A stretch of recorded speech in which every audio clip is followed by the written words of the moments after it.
Last lecture में हम लोगों ने स्पेक्ट्रल सीरीज देखा था, लास्ट टॉपिक हमारा, ठीक है। और कौन सी सीरीज किस रीजन में आती है वो भी समझा था। वहां पे हमारा स्ट्रक्चर ऑफ एटम हो गया कंप्लीट।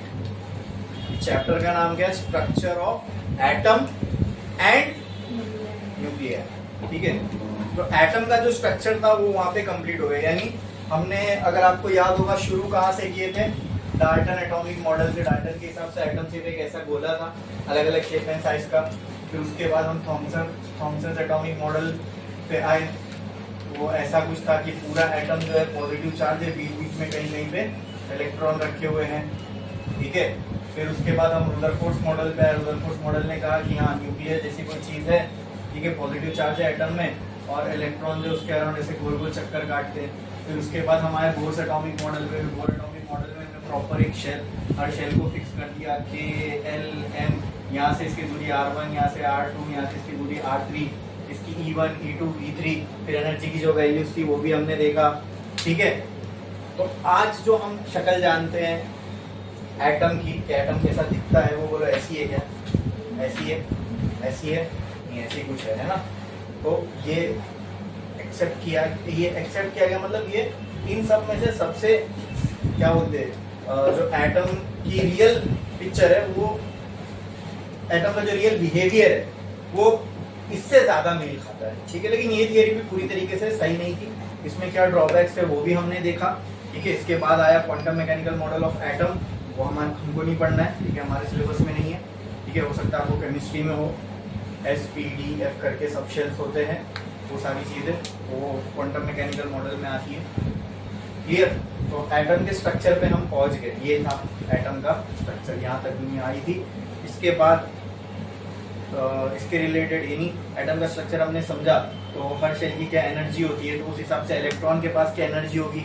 इलेक्ट्रॉन जब शेल जंप करेगा तो क्या होता है, ठीक है, जंप करता है, फिर वापस अपने स्टेबल स्टेट में आने के लिए रिटर्न आता है। रिटर्न आने के लिए रेडिएशन एमिट करता है, तो रेडिएशन की क्या एनर्जी होगी, एनर्जी गैप क्या होगा, सारी चीज़ें हमने देख ली। मतलब जो एटम के बारे में, एटम का जो स्ट्रक्चर था उसके बारे में जो कुछ हमें जानना था, जो कुछ हमारी बुक में था, वो सारी चीज़ें हमने देखी, ठीक है। अब हम लोग इस चैप्टर के अगले पड़ाव पर जाने वाले हैं, जो है स्ट्रक्चर ऑफ न्यूक्लियस। अब न्यूक्लियस की पढ़ाई होगी। यहाँ से जो कुछ होगा वो किसके बारे में होगा? पूरे एटम को भूल जाना है हमें, किसी को छोटे से पार्ट जहाँ पे positive charge of atom concentrated है वहाँ पे गौर करना है, विच इज, जिसको हमने बुलाया न्यूक्लियस, है ना।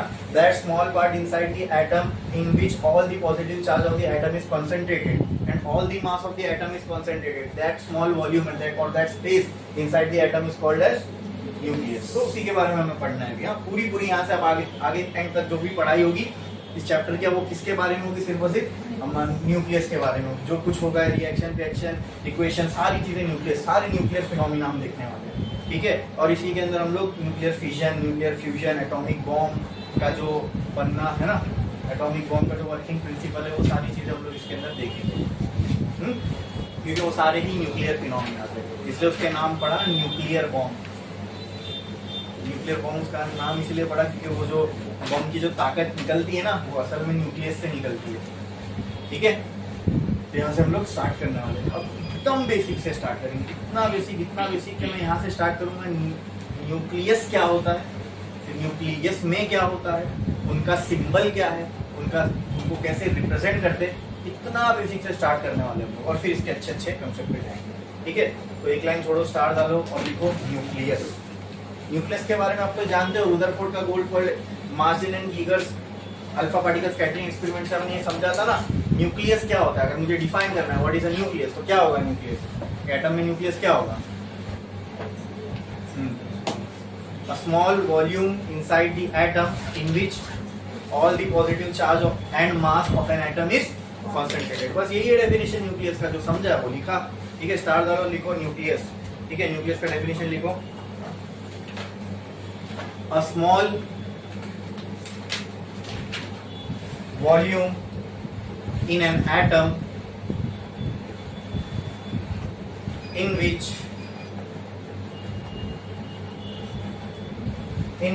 entire mass and positive charge in which entire mass and positive charge of an atom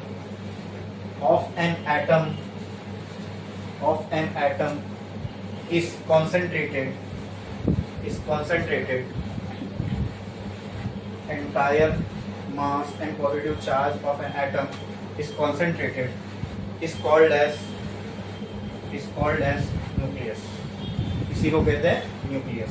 ठीक है.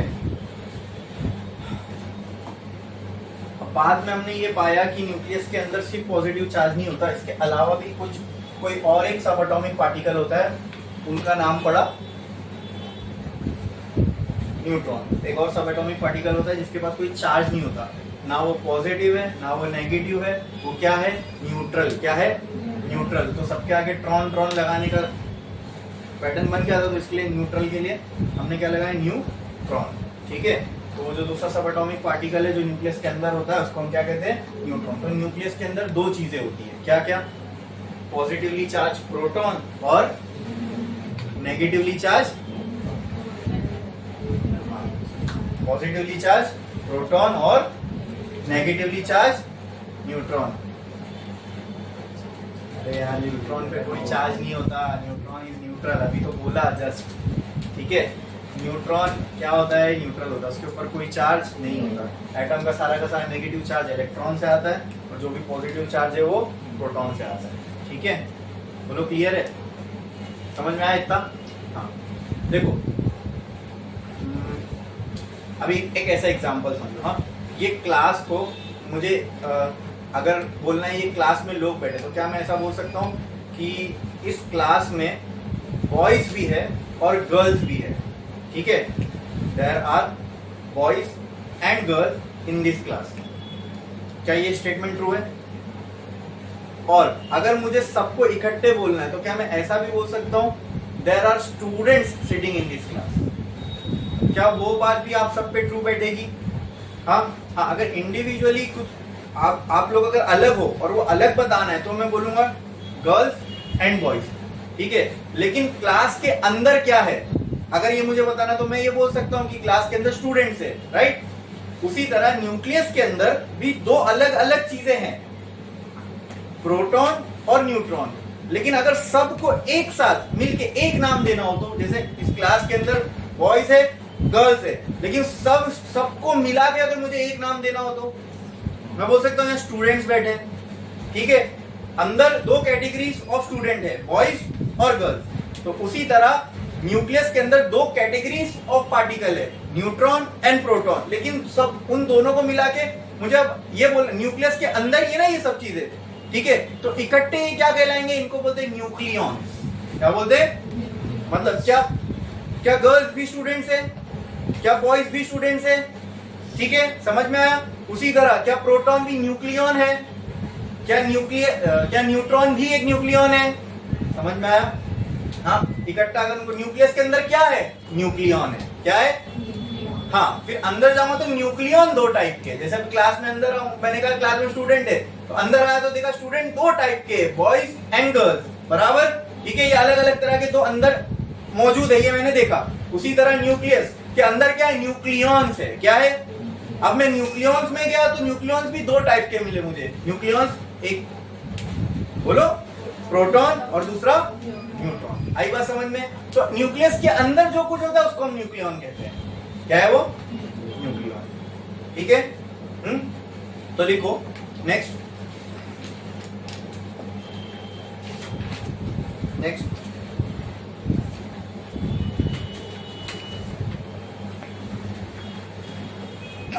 nucleus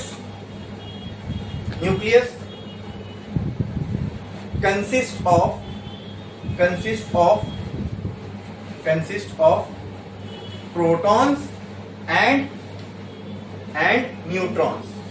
Nucleus consists of protons and neutrons, and together they are called as nucleons.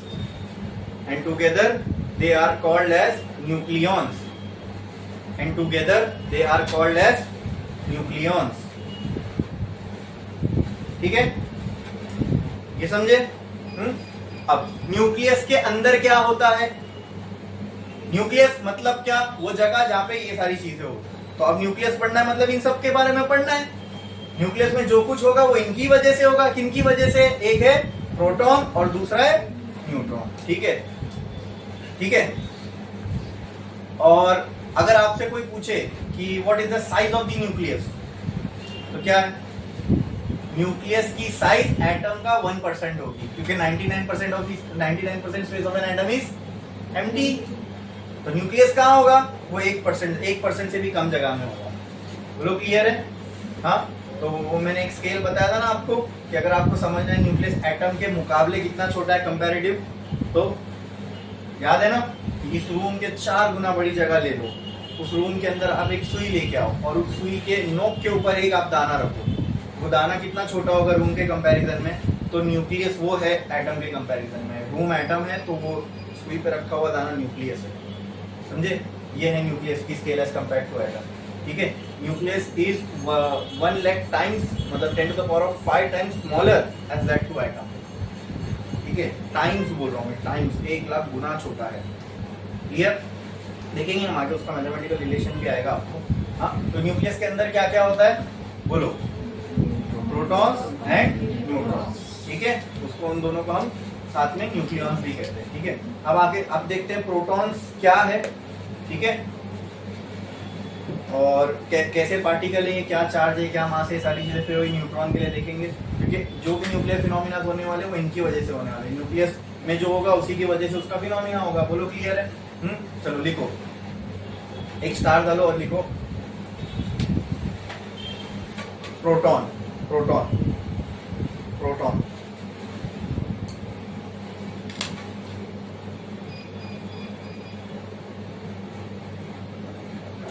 उसके नीचे ऐसा लिखो चार्ज, चार्ज। ठीक है, उसके नीचे ऐसा लिखो मास, उसके नीचे ऐसा लिखो सिंबल। ठीक है, चार्ज, मास और सिंबल लिखा आपने। प्रोटॉन पे जो चार्ज होता है, एक प्रोटॉन पे जो चार्ज होता है वो प्लस ई के बराबर का होता है। किसके बराबर का, और एक ई का चार्ज किसके बराबर होता है, 1.6 × 10 to the power of -19 coulomb. बस ये प्लस में होगा, और अगर ये इलेक्ट्रॉन होता तो उसके लिए माइनस में होता। बोलो क्लियर है, ये प्लस ई का चार्ज है।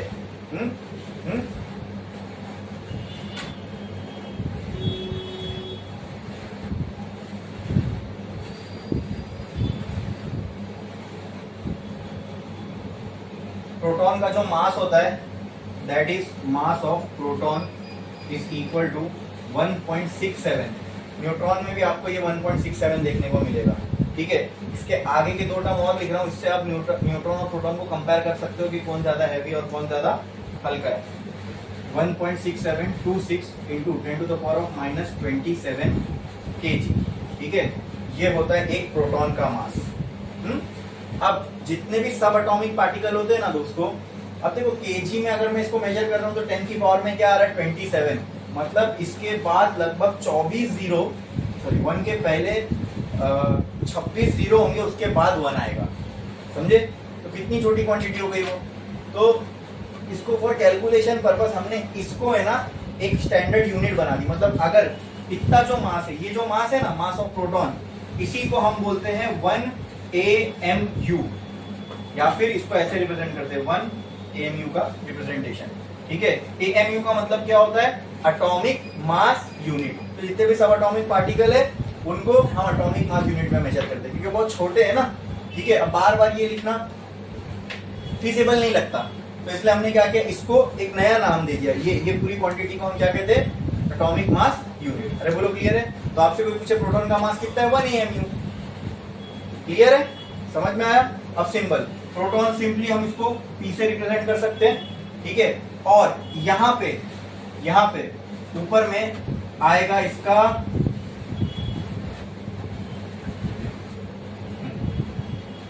मास, और यहाँ पे आएगा इसका चार्ज। ठीक है, ऊपर इसका क्या आएगा, मास, और नीचे क्या आएगा, इसका चार्ज। बोलो क्लियर है। अब सब यहाँ पे हम एटॉमिक मास यूनिट में ही रखेंगे। मुझे आप बताओ, अगर ये P है, ठीक है, इसका मास कितना है, 1 AMU, तो 1 AMU के लिए यहाँ पे मैंने लिख दिया 1। अरे बोलो क्लियर है। इसका चार्ज कितना है प्लस प्लस ई, तो प्लस ई मतलब एक फंडामेंटल चार्ज के बराबर, तो क्या मैं इसको ऐसे +1 भी बोल सकता हूं?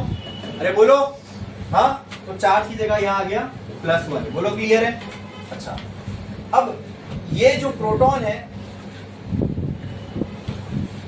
इसके अंदर, इसके पास कितना पॉजिटिव चार्ज है? 1 बराबर 1।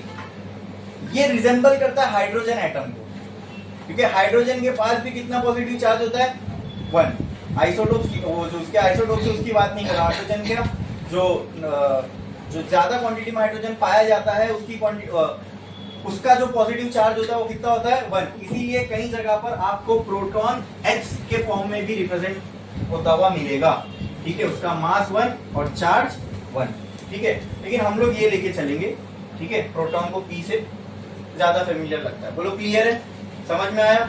एकदम बेसिक, एकदम फंडामेंटल बात कर रहा हूं मैं, बहुत हाई लेवल की कुछ भी नहीं, एकदम बेसिक बेसिक चीज आप देख रहे हो। बोलो क्लियर है? समझ में आया? What is proton? The positive charge inside the nucleus, ठीक है। वो पॉजिटिव चार्ज किसके बराबर होता है? +E के बराबर, और एक ही किसके बराबर? इतने के बराबर, तो मैं उसको +1 बोल सकता हूँ। एक फंडामेंटल चार्ज के बराबर है ये, electron is a fundamental charge, ठीक है। और पता है ना कि चार्ज जो है वो क्वांटाइज्ड है, या तो 1 2 3 4 ऐसे ही फॉर्म में मिलता रहेगा, हाँ, ठीक है। दूसरा मास ऑफ प्रोटॉन 1 AMU के बराबर, और 1 AMU कितना होता है? इतना। क्लियर है? उसके बाद उसका सिंबल, तो सिंबल कैसे बनेगा? जो प्रोटॉन के लिए P, और ऊपर में क्या लगाएंगे? मास, और नीचे में चार्ज। बोलो क्लियर है? तो मास कितना है इसका? 1 AMU, इसके लिए 1, और चार्ज, और H से क्यों रिप्रेजेंट किया? क्योंकि एक एलिमेंट है पीरियोडिक टेबल में जिसके, जैसे प्रोटॉन के पास एक पॉजिटिव चार्ज है, इसी एक ही एलिमेंट है पीरियोडिक टेबल में जिसके पास 1 का पॉजिटिव चार्ज होता है, वो कौन है? हाइड्रोजन। तो इसलिए H से हम लोग इसको रिप्रेजेंट करते हैं।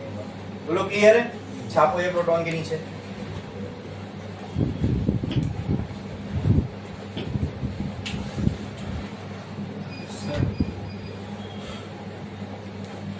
क्या करने है इसको?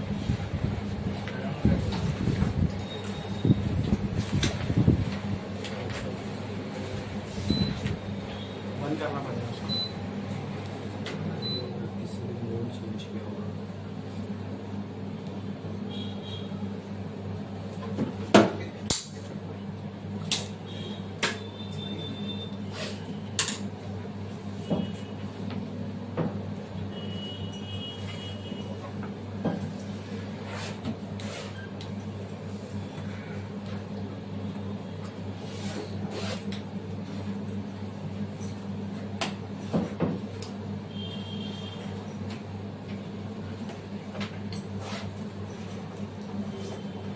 इसके बाद कौन आएगा? न्यूट्रॉन। तो एक लाइन छोड़ो, स्टार डालो, लिखो न्यूट्रॉन, ठीक है।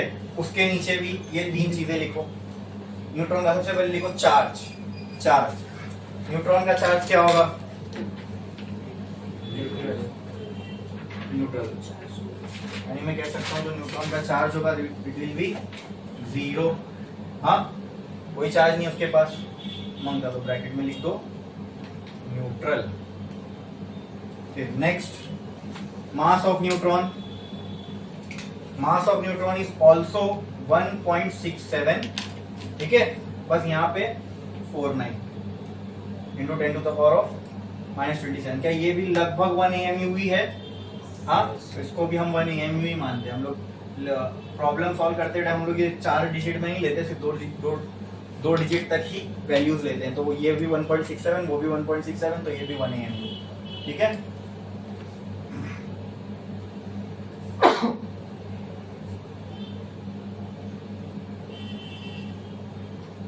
करो on।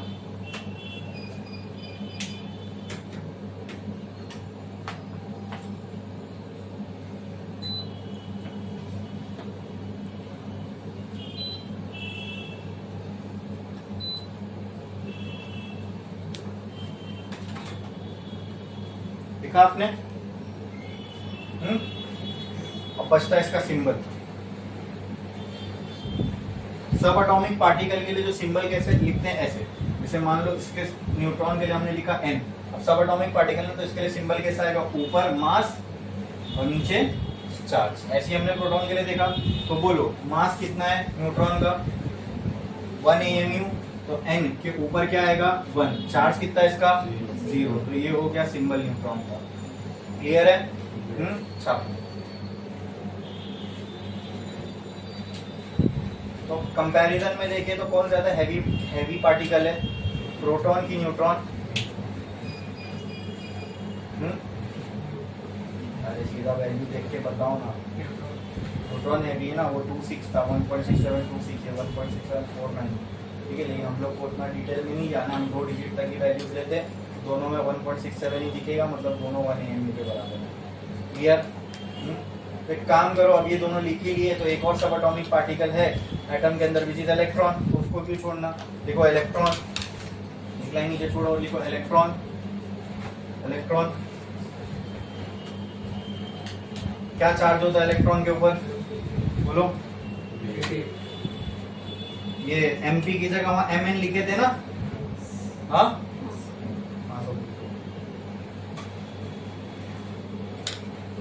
तो इलेक्ट्रॉन के ऊपर चार्ज क्या होता है? नेगेटिव, तो क्या माइनस ही मैं बोल सकता हूँ? तो ये माइनस क्या होगा? माइनस 1.6, कितना था? 1.6 into 10 to the power of minus 19 coulomb. तो क्या मैं इसको फंडामेंटल चार्ज -1 के बराबर लिख सकता हूँ? क्योंकि एक फंडामेंटल चार्ज के बराबर है लेकिन माइनस के। Mass of electron is 9.1 into 10 to the power of -31 kg। ठीक है, और नेक्स्ट सिंबल ऑफ इलेक्ट्रॉन, कैसे हम इलेक्ट्रॉन को रिप्रेजेंट करते हैं? ऐसे। अब सब एटॉमिक पार्टिकल के लिए मैंने आपको बताया था, यहाँ क्या आता है? मास, और यहाँ क्या आता है? चार्ज। इलेक्ट्रॉन को हम ऐसे भी रिप्रेजेंट कर सकते हैं, इलेक्ट्रॉन इधर, इलेक्ट्रॉन का मास कितना है? अब समझो, अब सब एटॉमिक लेवल पे जब हम लोग बात कर रहे हैं ना, तो हम लोग इलेक्ट्रॉन का मास मानते तो है इतना। आपने देखा है न्यूट्रॉन का जो मास था वो इन लोग दोनों का जो मास था वो कितना था? 1 AMU। ये उस 1 AMU से भी 10,000 गुना कम है। 4 जीरो का फर्क है ना, वो 2731, मतलब 10,000। यानी इलेक्ट्रॉन प्रोटॉन न्यूट्रॉन से भी 10,000 टाइम्स हल्का है। तो उनके सामने इसकी क्या औकात? कुछ भी नहीं। यानी उनके सामने इसका mass is considered to be 0। सही बात समझ में? हाँ, अब मैं यहाँ पे अगर 0 लिख रहा हूँ तो उसका कोई वो तो नहीं ना, कंफ्यूजन तो नहीं रहेगा ना, समझ में आएगा ना सबको? चार्ज के इलेक्ट्रॉन के पास -1 का, तो ये किसका सिंबल हो गया? इलेक्ट्रॉन का। जब न्यूक्लियर इक्वेशंस में जब हम इलेक्ट्रॉन को रिप्रेजेंट करते हैं तो कुछ इस तरीके से करते हैं, तो कंफ्यूज मत होना कि ये क्या लिखे सर। ई को हम न्यूक्लियर इक्वेशन में जब यूज करेंगे तो इस टाइप से यूज करेंगे। ठीक है, अब वो कैसे आया समझ में आया? क्योंकि अब मैंने प्रोटॉन बताया, न्यूट्रॉन बताया, तो उसी पैटर्न में हमने इलेक्ट्रॉन को भी लिखा। ठीक है, सब एटॉमिक पार्टिकल है, तो जैसे सब एटॉमिक पार्टिकल का रिप्रेजेंटेशन होता है, ऊपर मास नीचे चार्ज, वही उसी फॉर्म में मैंने इसको लिखा। बोलो क्लियर? इलेक्ट्रॉन के लिए भी लिख लो जल्दी।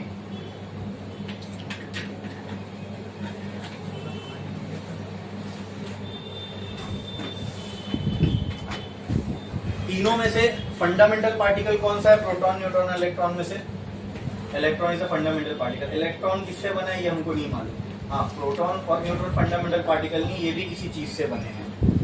ठीक है, those are not fundamental particle. Okay, वो भी क्वार्क्स से बने हैं, क्वार्क्स, उसी से इनको चार्ज मिलता है। बट वो सब भी हमारे सिलेबस में नहीं है तो हमें नहीं देखना। कितना समझ में आया? 3 फंडामेंटल पार्टिकल देख लिए। हाँ, अब कुछ रिप्रेजेंटेशन देखते। जब हम लोग पीरियोडिक टेबल में इन चीज़ों को लिखते हैं ना, तो atomic number, atomic mass number, ये सब के फॉर्म में लिखते हैं। ठीक है, अब जो देखो न्यूक्लियस के अंदर क्या होता है? प्रोटॉन होता है। क्या होता है? न्यूट्रॉन होता है। हमने पीरियोडिक टेबल में जैसे जैसे आप आगे बढ़ोगे, नंबर ऑफ प्रोटॉन्स आपको बढ़ते हुए मिलेंगे। हाइड्रोजन के पास 1 है, हीलियम के पास 2 है, लिथियम के पास 3 है, बराबर।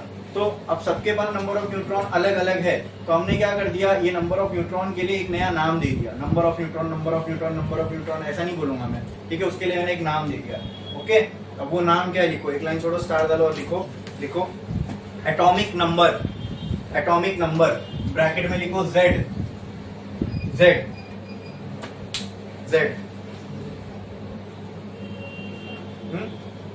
It is defined as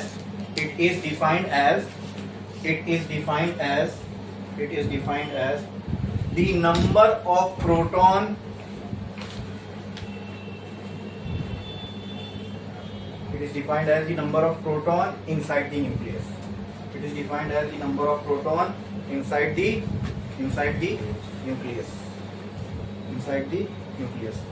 तो हाइड्रोजन के अंदर एक प्रोटॉन है, ये बोलने से अच्छा मैं ये बोल सकता हूँ atomic number of hydrogen is 1। इसका मतलब क्या? Number of proton in hydrogen is 1। बोलो क्लियर है? बोलो हीलियम का एटॉमिक नंबर क्या होगा? 2। What is atomic number? Nothing, it's just the number of proton. Count करो 1 2, बस यही हो गया इसका एटॉमिक नंबर. समझे? ये सबसे आसान. बोलो क्लियर? एटॉमिक नंबर क्या होता है समझ में आया? ठीक है. एक और टर्मिनोलॉजी जो हम डिफाइन करते हैं न्यूक्लियस के लिए, उनको बोलते हैं एटॉमिक मास नंबर. एक लाइन छोड़ो, स्टार डालो, लिखो atomic mass number. Atomic mass number, atomic mass number. ठीक है. और उसके ब्रैकेट में लिखो कैपिटल ए. उसको रिप्रेजेंट करते हैं हम कैपिटल ए से. कैपिटल ए से, capital A. It is defined as, it is defined as the number of nucleons inside the nucleus, inside the nucleus, inside the nucleus. It is defined as the number of nucleons inside the nucleus. तो आप मुझे जरा simple भाषा में बताओ, क्या nucleons का मतलब ये होगा सम ऑफ प्रोटॉन्स एंड न्यूट्रॉन्स? हाँ, तो ओ आर और करके लिखो. ओ आर और, इसको एक और तरीके से हम डिफाइन कर सकते हैं. Atomic mass number can also be defined as the sum of proton and neutron inside the nucleus. Atomic mass number can also be defined as sum of proton and neutron inside the nucleus. Clear? अब इसके नाम में है atomic mass number, तो बताओ इसकी unit क्या होगी?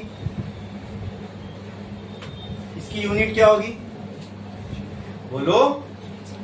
नाम नहीं आ रहा है इसके मास, तो इसकी यूनिट क्या होगी? केजी. क्या होगी? केजी. ओके, क्लियर है?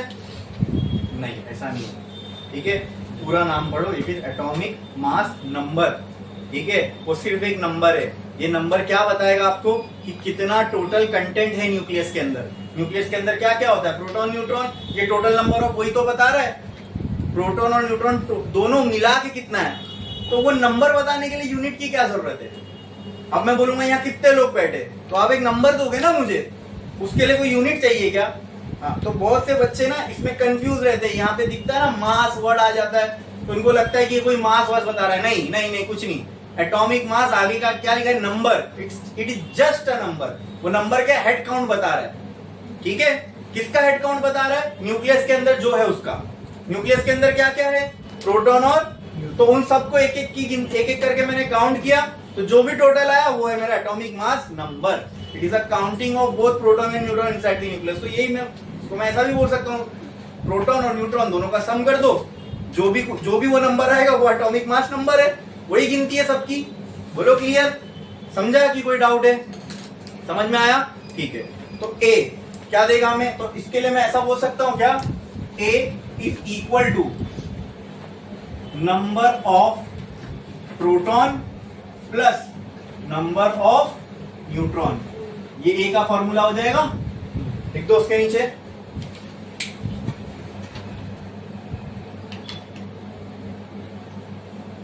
क्या नंबर ऑफ प्रोटॉन को मैं एक लेटर से डिनोट कर सकता हूं?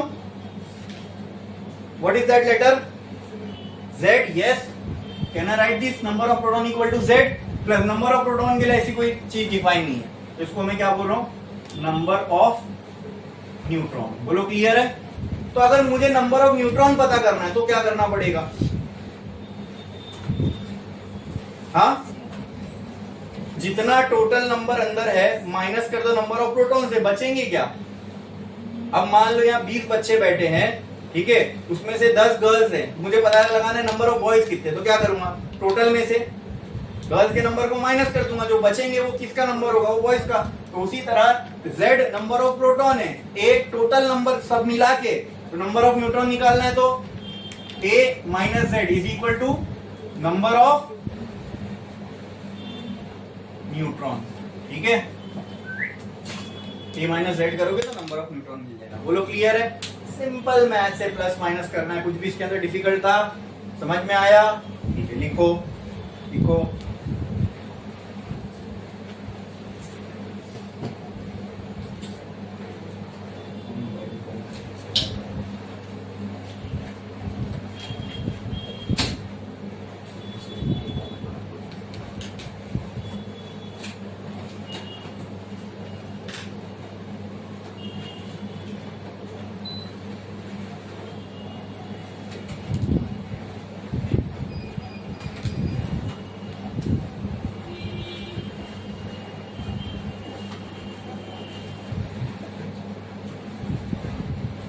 अब हमने ये समझ लिया कि न्यूक्लियस के अंदर क्या क्या होता है, उनके प्रॉपर स्पेसिफिकेशन भी देखे, किसको किसको कैसे रिप्रेजेंट करते हैं, उन पे चार्ज क्या होता है, मास क्या होता है, सारी चीजें। ठीक है, अब क्योंकि हमने ये रुदरफोर्ड थ्योरी में समझ लिया था कि हर एलिमेंट का न्यूक्लियस अलग होगा। ठीक है, उनकी कंक्लूजन में हमने समझा था ये चीज। अब क्योंकि हर एलिमेंट का न्यूक्लियस अलग होगा तो हर न्यूक्लियस के अंदर का पॉजिटिव चार्ज भी अलग होगा। हर न्यूक्लियस के अंदर का पॉजिटिव चार्ज अलग है, इसका मतलब क्या, हर न्यूक्लियस के अंदर नंबर ऑफ प्रोटॉन अलग अलग है। तो हम नंबर ऑफ प्रोटॉन के बेसिस पे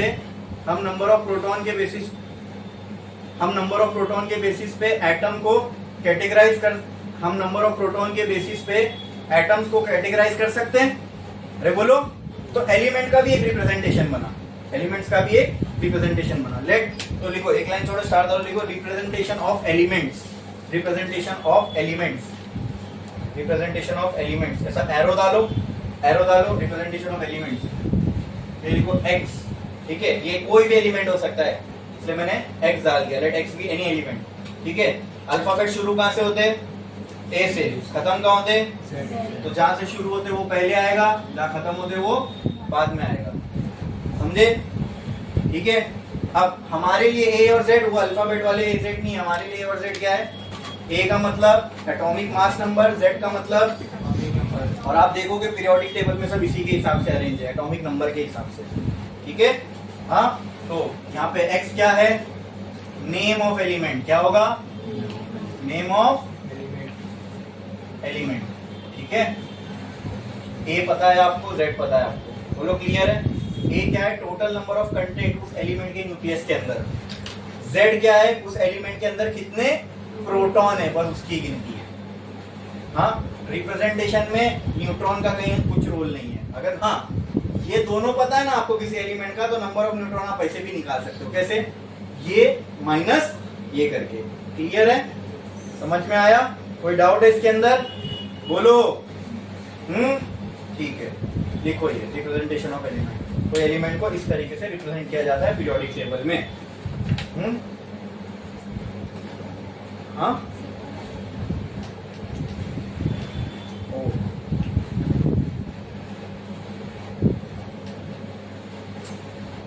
नेम ऑफ एलिमेंट की जगह सिंबल ऑफ एलिमेंट लिखो, सही, सिंबल ऑफ एलिमेंट। ठीक है, एक्स की जगह पे सिंबल ऑफ एलिमेंट होगा, ए की जगह पे उस एलिमेंट के न्यूक्लियस में जितने भी न्यूक्लियॉन्स है वो, मतलब नंबर ऑफ प्रोटॉन न्यूट्रॉन की पूरी गिनती, और जेड में क्या होगा, सिर्फ उसके अंदर कितने प्रोटॉन है। बोलो क्लियर है। अच्छा, अब आप पीरियोडिक टेबल में देखोगे ना, तो कहीं कहीं पे आपको ये ए की जगह पे पॉइंट में गिनती मिलेगी, but proton neutron can not exist in fractions. ठीक है, फ्रैक्शन में एग्जिस्ट नहीं करते। बता, आप नेचर में जाओगे तो वहां पे आपको प्रोटॉन, जैसे इलेक्ट्रॉन जो है वो 1.5 की क्वांटिटी में नहीं मिलेगा, या तो एक इलेक्ट्रॉन के बराबर का चार्ज मिलेगा, या 2 का, या 3 का, या 10 का। 3.5 का चार्ज नहीं मिलेगा। तो फ्रैक्शन में चार्ज एग्जिस्ट नहीं करता। लेकिन फिर अगर फ्रैक्शन में चार्ज एग्जिस्ट नहीं करता तो हमने ऐसा ये आप देखे होंगे पीरियोडिक टेबल में ए की वैल्यू आपको दिखेगी, वहां पे कुछ पॉइंट्स में लिखी गई है। ठीक है, that is because of isotopes, क्योंकि नंबर ऑफ आइसोटोप्स। तो ये हमने देखा, ये सब हम क्यों पढ़ रहे हैं, क्योंकि हमने देखा जब हम हाइड्रोजन ढूंढने गए नेचर में, ठीक है, तो 99% of the hydrogen which we found, ठीक है, उसके न्यूक्लियस में एक ही न्यूक्लियॉन था। ठीक है, एक ही न्यूक्लियॉन था which is 1 proton. Okay, but सिर्फ ऐसा हाइड्रोजन नहीं मिला हम लोगों को, ऐसा भी एलिमेंट मिला जिसमें एक प्रोटॉन था लेकिन साथ में एक न्यूट्रॉन था। तो एक प्रोटॉन वाले को तो हम पहले ही नाम दे चुके थे। हमने पीरियोडिक टेबल में नामकरण जो किया वो किसके हिसाब से किया, number of proton inside the nucleus, बराबर। तो एक प्रोटॉन वाले का नाम क्या पड़ गया, बोलो, हाइड्रोजन पड़ गया। ठीक है, बट अब इसके न्यूक्लियस के अंदर एक प्रोटॉन तो है लेकिन एक न्यूट्रॉन भी है। अब नाम तो हमने एक प्रोटॉन के हिसाब से रखा है, तो इसके पास प्रोटॉन तो एक ही है लेकिन अब एक न्यूट्रॉन भी आ गया। अब क्या करें, तो हमने क्या बोला, ये है तो हाइड्रोजन ही लेकिन उसका एक वर्जन है। ठीक है, और उसको हमने एक अलग नाम दिया which we call as isotope. तो इसके पहले लेक्चर में मैंने आपको हाइड्रोजन के आइसोटोप के बारे में जो बताया था कि उसमें नंबर ऑफ प्रोटॉन चेंज होते, नहीं, प्रोटॉन चेंज नहीं होते। I am correcting my self. इसमें जो चेंज होता है वो क्या चेंज होता है, नंबर ऑफ न्यूक्लियॉन्स, मतलब न्यूक्लियस के अंदर की गिनती ही चेंज होगी लेकिन प्रोटॉन उतने ही रहेंगे। क्या चेंज होंगे? न्यूट्रॉन। बोलो क्लियर है? तो ऐसे एलिमेंट्स जो दुनिया में पाए जाते हैं जिनमें नंबर ऑफ प्रोटॉन तो सही है, प्रोटॉन तो वही है, जब प्रोटॉन का नंबर उतना ही है तो एलिमेंट तो वही रहेगा। जैसे मान लो मैं नेचर में गया, मेरे को एक ऐसा एलिमेंट मिला जिसमें एक प्रोटॉन है, ठीक है, और एक न्यूट्रॉन है। एक और एलिमेंट मिला जिसमें एक प्रोटॉन है, एक और एलिमेंट मिला जिसमें भी एक प्रोटॉन है लेकिन दो न्यूट्रॉन है। अरे लेकिन सब में प्रोटॉन तो एक ही है। हमने जो एलिमेंट्स को अरेंज किया वो किसके हिसाब से किया? प्रोटॉन के हिसाब से। तो प्रोटॉन के जिसके पास एक प्रोटॉन, तो मैंने उसको नाम दिया हाइड्रोजन। आप कुछ भी नाम देते, जिसने खोजा होगा उसने नाम दिया। बोले जिसका एक प्रोटॉन होगा उसको नाम देंगे हाइड्रोजन, ठीक है। अब नेचर में क्या ढूंढने के लिए जितने में, तो ऐसे एक नहीं मिले, ऐसे दो तीन मिल गए हमको एटम जिनके पास एक प्रोटॉन है, तो नाम सबको क्या मिला? हाइड्रोजन, ठीक है। लेकिन जो बाकी दो थे जिनके पास जिसके पास एक न्यूट्रॉन है, जिसके पास दो न्यूट्रॉन है और प्रोटॉन तो एक ही है, तो हमने कहा ये हाइड्रोजन ही है, लेकिन इनको हम बोलेंगे आइसोटोप्स ऑफ हाइड्रोजन। समझ में आया? Iso mean something similar. Isobaric, isochoric, isothermal, isentropic देखे थे ना हमने। आइसो मतलब isobaric pressure same, isochoric volume same. Iso मतलब समथिंग इज सेम, कुछ तो सेम होगा। तो आइसोटोप्स इसका मतलब क्या? सेम। सेम क्या होने वाला है? नंबर ऑफ प्रोटॉन, ठीक है। बोलो क्लियर है? बोलो क्लियर है? हाँ। अब इसी तरह और भी कुछ कैटेगरीज है मटेरियल की, वो भी हम इसमें देखेंगे, लेकिन आइसोटोप समझ में आना क्या होता है, ठीक है। तो ये एकदम करेक्ट कर लो। मैंने इससे पहले जब अपन वो एनर्जी पढ़ रहे थे तो मैंने कहा था हाइड्रोजन का आइसोटोप होता है, इसमें नंबर ऑफ प्रोटॉन चेंज होते नहीं, नंबर ऑफ प्रोटॉन नहीं चेंज होते। क्या चेंज होगा? नंबर ऑफ न्यूक्लियॉन चेंज होंगे, नंबर ऑफ प्रोटॉन वही रहेंगे। तो न्यूक्लियॉन में चेंज किसकी वजह से आएगा? न्यूट्रॉन की वजह से। बोलो क्लियर है? तो हाइड्रोजन के तीन आइसोटोप है, एक वो जिनमें कोई न्यूट्रॉन नहीं है, एक वो जिनके अंदर एक न्यूट्रॉन एक प्रोटॉन है, एक वो जिनमें दो न्यूट्रॉन एक प्रोटॉन, ठीक है। तो जिसमें दो न्यूक्लियॉन है that is called as deuterium, जिसमें तीन न्यूक्लियॉन है उसको क्या बोलते हैं हम? ट्रिटियम। ऐसा सिर्फ हाइड्रोजन के साथ नहीं हुआ, ऐसे पीरियोडिक टेबल में बहुत सारे एलिमेंट है, ठीक है, ठीक है, जिनके आइसोटोप्स है। मतलब हमें वो एलिमेंट सिर्फ एक स्ट्रक्चर में नहीं मिला, हमें वही एलिमेंट मिला जिनमें नंबर ऑफ प्रोटॉन तो उतने ही थे, लेकिन उसी एलिमेंट के मतलब वही, जैसे ये नाम तो हमने बाद में दिया ना, नेचर में हमें ऐसा एलिमेंट मिला जिसमें नंबर ऑफ प्रोटॉन उतने ही है लेकिन नंबर ऑफ न्यूट्रॉन चेंज हो रहे, तो हमने क्या किया? नाम दोनों को एक ही दिया, ठीक है। बस कह दिया कि ये आइसोटोप है एक दूसरे का। क्या है? समझ में आया? ठीक है। तो नेक्स्ट एक लाइन छोड़ो, स्टार डालो और लिखो क्लासिफिकेशन ऑफ न्यूक्लियाई। तो न्यूक्लियाई, अब ये सब चेंज किसमें दिख रहा है? किसमें दिख रहा है? न्यूक्लियस में ना। तो हमने न्यूक्लियस को तीन कैटेगरी में डिवाइड कर दिया। Classification of nuclei. न्यूक्लियस मतलब एक, बहुत सारे न्यूक्लियस हो तो उनको हम क्या कहते हैं? न्यूक्लियाई। Classification of nuclei. पहला first classification isotopes. Isotopes, isotope इसका डेफिनेशन बोल रहा हूं, लिखो लिखो। Atoms of same element, atoms of same element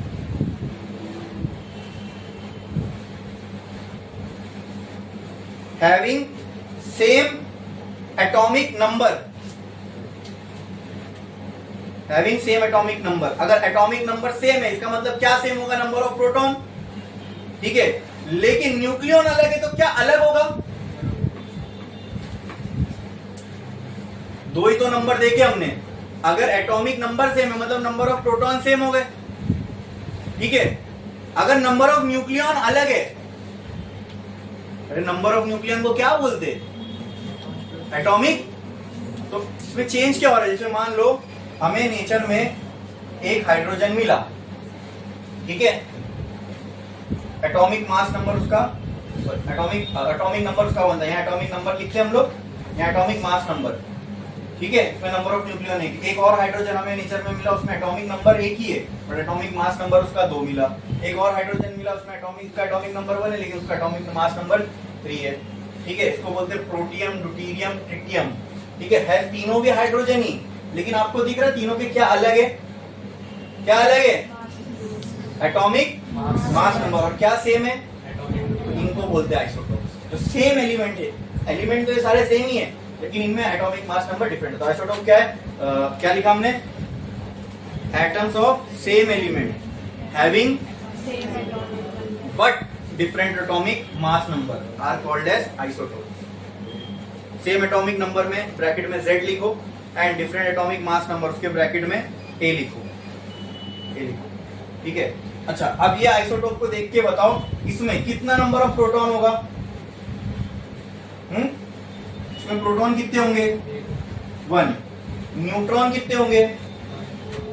हाँ, ये होता है प्रोटॉन और न्यूट्रॉन का सम, ठीक है। इसमें एक प्रोटॉन और न्यूट्रॉन कितने होंगे? ये होता है प्रोटॉन और न्यूट्रॉन का सम। एक ही तो 0 ना, कुछ भी नहीं होगा, ठीक है। यहाँ पे प्रोटॉन कितना होगा? 1। यहाँ पे न्यूट्रॉन कितना होगा? 1, बराबर। एक प्रोटॉन है तो 2 में से 1 क्या कितना बचा? 1। यहाँ पे प्रोटॉन कितना होगा? 1। यहाँ पे न्यूट्रॉन कितना होगा? 2। तो दिख रहा है आपको यहाँ पे Z नंबर ऑफ प्रोटॉन मतलब Z ही होता है, तो Z की वैल्यू जो है वो सेम है, लेकिन हर सब में न्यूट्रॉन क्या है? अलग अलग है। बोलो क्लियर है? न्यूट्रॉन अलग है, इस वजह से एटॉमिक मास नंबर तीनों का अलग आ रहा है, लेकिन है तो तीनों भी सेम ही है तीनों भी हाइड्रोजन। बोलो क्लियर है? हाँ, केमिस्ट्री में पढ़े हो क्या? नहीं है? आइसोटोप्स आया है, पढ़े? ये होते हैं आइसोटोप्स। क्लियर? नेक्स्ट अब ये सब न्यूक्लियस में चेंज होने की वजह से हो रहा है ना, इसलिए न्यूक्लियस को क्लासिफाई करें हम लोग। नेक्स्ट क्लासिफिकेशन लिखो। Next classification isobars. यहाँ पे भी वर्ड आ रहा है आइसो, ये एग्जांपल है आइसोटोप्स का, ठीक है। This is an example of isotope, ठीक है, एग्जांपल ऑफ आइसोटोप, ठीक है। Next isobars atoms of different element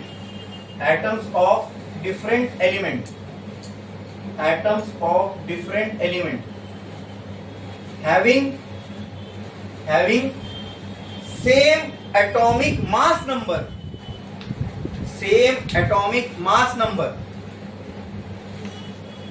but different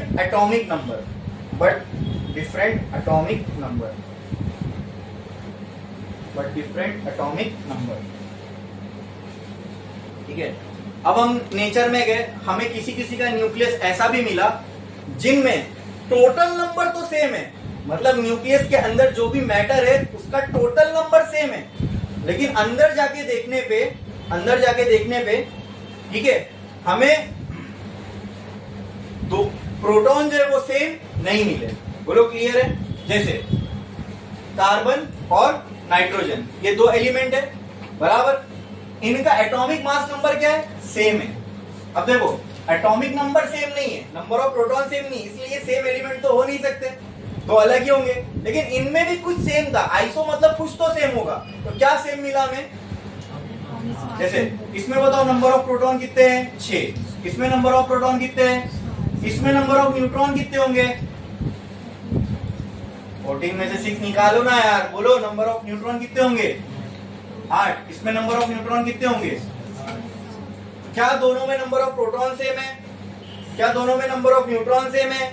नहीं, लेकिन दोनों का सम देखो, ए क्या होता है? सम ऑफ प्रोटॉन एंड न्यूट्रॉन। ये कितना आ रहा है? 14। यहाँ पे कितना आ रहा है? प्रोटॉन प्लस न्यूट्रॉन कितना आ रहा है? दोनों का क्या सेम आ रहा है? Atomic mass number. तो ऐसे एलिमेंट को, इन एलिमेंट्स को हम क्या कहते हैं? आइसोबार्स। बोलो क्लियर है? पहले एलिमेंट की टाइप क्या थी? जिनमें एटॉमिक नंबर सेम हो, एटॉमिक मास नंबर डिफरेंट हो। बोलो क्लियर है? हाँ, वो थे आइसोटोप्स। एटॉमिक नंबर सेम है मतलब एलिमेंट सेम होगा, राइट। सेकंड क्या है? आइसोबार।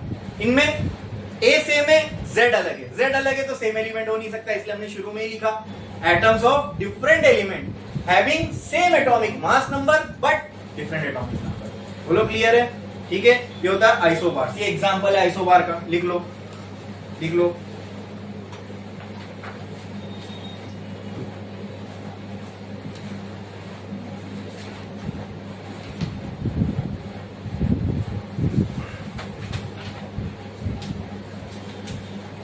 अब आइसोटोप से ऐसे एलिमेंट थे जिनमें नंबर ऑफ प्रोटॉन सेम है।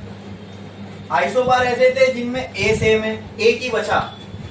किसका सेम होना बाकी रह गया? बोलो, किसका सेम होना बाकी रह गया? हाँ बोलो, ऐसे एलिमेंट्स भी मिले हमें जिनमें प्रोटॉन की गिनती सेम थी, ठीक है। ऐसे भी मिले जिनमें टोटल गिनती सेम थी। कुछ एक ही दो कैटेगरी बच गई जिनमें क्या सेम हो, न्यूट्रॉन सेम हो। बोलो क्लियर। ऐसे मिले जिनमें प्रोटॉन सेम है, ऐसे मिले जिनमें दोनों का सम सेम है, तो एक ही तो बचा क्या, जिनमें न्यूट्रॉन सेम हो, बराबर, ठीक है। तो ऐसे एलिमेंट जिनमें नंबर ऑफ न्यूट्रॉन सेम हो उनको कहते हैं आइसोटोन्स। लिखो, एक लाइन छोड़ो, स्टार डालो, लिखो isotones. Iso mean something will be same, ठीक है।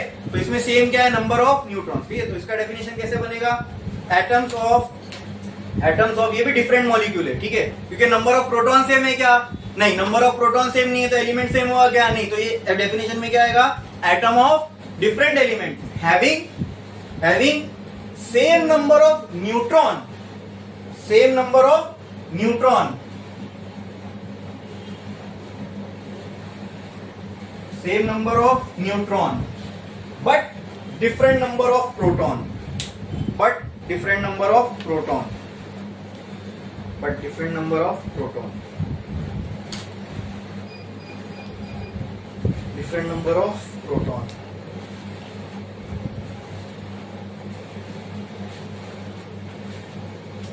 लिखा आपने? आओ चेक करते हैं। ये एग्जांपल लिखा मैंने आपके सामने लिथियम और बेरिलियम का, ठीक है। इसमें बताओ नंबर ऑफ प्रोटॉन कितने हैं लिथियम में, बोलो 3। इसमें नंबर ऑफ प्रोटॉन कितने हैं, 4। इसमें नंबर ऑफ न्यूट्रॉन कितने हैं, 4। कौन बोला 7? नंबर ऑफ न्यूट्रॉन ये होता है क्या, इसमें से ये माइनस करोगे तब नंबर ऑफ न्यूट्रॉन आएगा ना। इसमें नंबर ऑफ न्यूट्रॉन कितने, 4। क्या सेम दिख रहा है दोनों में, कुछ सेम दिख रहा है दोनों में, यस। इसमें दिख रहा था कुछ सेम, दोनों में नहीं, इनमें नंबर ऑफ न्यूट्रॉन सेम है। तो ऐसे टाइप के एलिमेंट्स को हम क्या कहते हैं, isotone. This is an example of isotone. लिखो, ये सब आपको पीरियोडिक टेबल में ही मिलेंगे, ऐसे एलिमेंट दिखे हमको नेचर में, ठीक है, तो उनको हमने ऐसे नाम दिए। अब ये सब क्यों हो रहा है, क्यों, इन सबके न्यूक्लियस अलग है ना, प्रोटॉन न्यूट्रॉन कहाँ पे, सब न्यूक्लियस में ही तो होते हैं। इन सबके न्यूक्लियस अलग होने की वजह से ये कैटेगरी बन गई, इसलिए हमने कहा क्लासिफिकेशन ऑफ न्यूक्लियस, बराबर। तो 3 तरीके से हम न्यूक्लियस को क्लासिफाई कर सकते हैं, isotopes, isobar and isotones. Isotopes क्या होते हैं, जिनमें एटॉमिक नंबर सेम है। तो क्या डिफरेंट होगा, 2 ही तो था, ए और जेड। एटॉमिक नंबर सेम तो एटॉमिक मास नंबर डिफरेंट होगा, ठीक है। दूसरा था आइसोबार, उसमें एटॉमिक मास नंबर सेम होगा, एटॉमिक नंबर डिफरेंट होगा। तीसरा बचा आइसोटोन, ठीक है, उसमें नंबर ऑफ न्यूट्रॉन सेम होगा। बोलो क्लियर है, देखा हमने, ओके। हाँ, अब ये था न्यूक्लियस के अंदर के कंटेंट के बारे में सब कुछ हमने देख लिया। अच्छा, एक और चीज बता दो, मास ऑफ द न्यूक्लियस। हमको पता है एटम का सारा मास कहां से आता है। देखो, एटम की 99% स्पेस तो एम्प्टी है, ठीक है, तो 1% जगह में क्या है एटम के, न्यूक्लियस है। तो जब सारी जगह खाली है तो एटम का मास आता कहां से, न्यूक्लियस से ही आएगा, बराबर। तो मास ऑफ न्यूक्लियस अगर आपको निकालना है तो उसका तरीका क्या है, समझो। मान लो मेरे पास एक बलून है, ठीक है, मैंने उसके अंदर 1-1 ग्राम के 10 बॉल भरे। अब मुझे मास ऑफ बलून निकालना है तो कैसे मिलेगा, टोटल मास ऑफ बलून निकालना है, कैसे मिलेगा।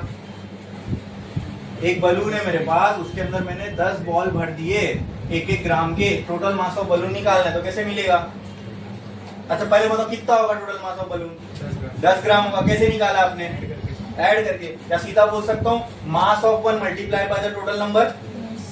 एक का मास और टोटल नंबर से मल्टीप्लाई करो। न्यूक्लियस में भी तो यही कहानी है, सबका मास 1 AMU है, सबका मास 1 AMU है, और जितने अंदर है उनसे मल्टीप्लाई कर दो।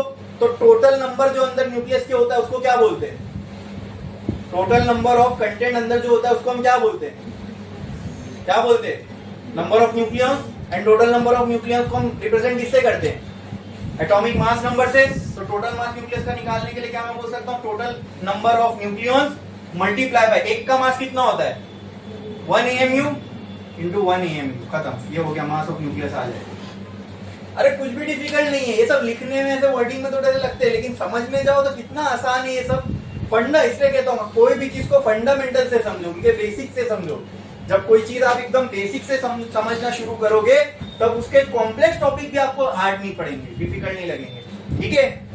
मास ऑफ न्यूक्लियस निकालना आसान है, ठीक है, कितना सिंपल, एकदम लॉजिकली हम निकाल पा रहे हैं, ठीक है। एक का मास पता है, जितने नंबर से टोटल से मल्टीप्लाई कर दो। तो न्यूक्लियस के अंदर टोटल नंबर ऑफ जो भी कंटेंट होता है उसको हम क्या कहते हैं, atomic mass number. Total number of nucleons, total number of nucleons को हमने पहले कह दिया ए होते हैं, ठीक है। तो जितने अंदर नंबर ऑफ न्यूक्लियन है मल्टीप्लाई बाय 1 का मास, ठीक है, तो टोटल मास मिलेगा। हाँ ठीक है, तो देखो मास ऑफ न्यूक्लियस नीचे लिख दो, मास ऑफ न्यूक्लियस, मैं थोड़ा स्टार्ट करो और लिखो, mass of nucleus M capital N is equal to A into 1 AMU, 1 AMU, इसलिए AMU AMU बहुत जगह यूज होगा, इसलिए मैंने पहले AMU की परिभाषा आपको समझा दी। 1 AMU क्या होता है, केजी में कितना होता है 1 AMU, 1.67, बस वही वैल्यू याद रखना, 1.67 इंटू, चाहिए तो यहाँ पे लिख लो 1 AMU equal to 1.67 into 10⁻⁻27 kg, ये होता है 1 AMU, ठीक है। वहाँ पर हमने ज़्यादा डिटेल में लिखा था 4 डेसिमल तक, नॉर्मली हम 1 AMU जब लिखेंगे तो 1.67 तक की वैल्यूज यूज करते हैं। बोलो क्लियर है, समझ में आया, ठीक है। नेक्स्ट एक लाइन छोड़ो, shape size and density of nucleus, shape size and density of nucleus. अब न्यूक्लियस के अंदर के कंटेंट के बारे में हमने जान लिया, क्या होता है, कैसे होता है, सब कुछ, ठीक है।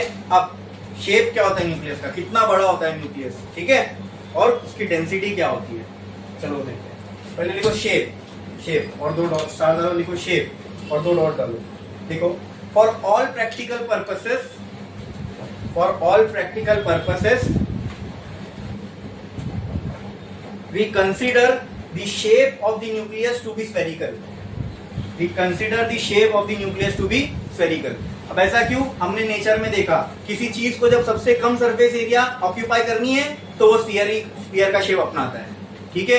जैसे पानी की एक बूंद, उसको कम से कम सरफेस एरिया ऑक्यूपाई करनी होती है, तो पानी के बूंद का जो शेप होता है वो कैसा होता है, स्फेरिकल। तो न्यूक्लियस क्या है, ये कम से कम मतलब बहुत छोटी जगह लेके बैठा एटम के अंदर, तो और अगर इतनी छोटी उसकी जगह होगी और ये इतना छोटा एरिया उसको ऑक्यूपाई करना है, तो प्रैक्टिकली देखा नहीं हमने, लेकिन ये समझ में आता है कि ये कैसा होगा, स्फेरिकल सरफेस होगा। बोलो क्लियर है, समझ में आया सबका। For all practical purpose we consider the shape of the nucleus to be spherical. बोलो क्लियर है। अब आती है साइज, कितना बड़ा होगा, ठीक है। अब कोई चीज कितनी बड़ी होगी ये उससे डिसाइड होगी कि उसके अंदर कितना माल मटेरियल भरा हुआ है। अब ये मैंने बलून लिया, इसमें 10 गोले भरे, तो इसकी साइज इतनी होगी। अगर इसके अंदर मैं 100 गोला भरूंगा तो इतना होगा, मतलब the number of volume, sorry the volume of this balloon will be decided by the content inside the balloon. हाँ, अगर मैं 10 बॉल रख रहा हूँ इतने से, तो बलून इतना होगा, वही अगर उस बलून में 100 रखूंगा तो इतना होगा। अगर उसी बलून में 1000 बॉल भर दूं तो वो ज्यादा वॉल्यूम ऑक्यूपाई करेगा।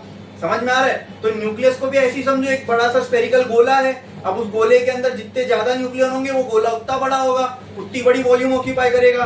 बोलो क्लियर है। तो कहने से volume of nucleus is directly proportional, किससे होगी, नंबर ऑफ न्यूक्लियन से। अरे बोलो, जितने ज्यादा नंबर ऑफ न्यूक्लियन होंगे न्यूक्लियस के अंदर, न्यूक्लियस उतना बड़ा होगा, मतलब उतनी वॉल्यूम ऑफ साइज उसकी ज्यादा होगी, उतनी बड़ी वॉल्यूम ऑक्यूपाई करेगा।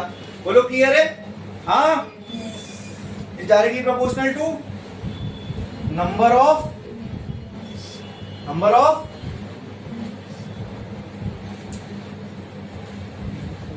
टोटल नंबर ऑफ, बोलो मुझे बताओ, वॉल्यूम ऑफ न्यूक्लियस को मैंने ऐसा लिख दिया, इज डायरेक्टली प्रोपोर्शनल, इसको क्या बोलते हैं। हाँ, ये क्या होता है, atomic mass number A। Can I write this like this, okay. गलत है, समझ में आया सबको, हाँ कि ना। ठीक है, अब इसी में आगे बढ़ते हैं।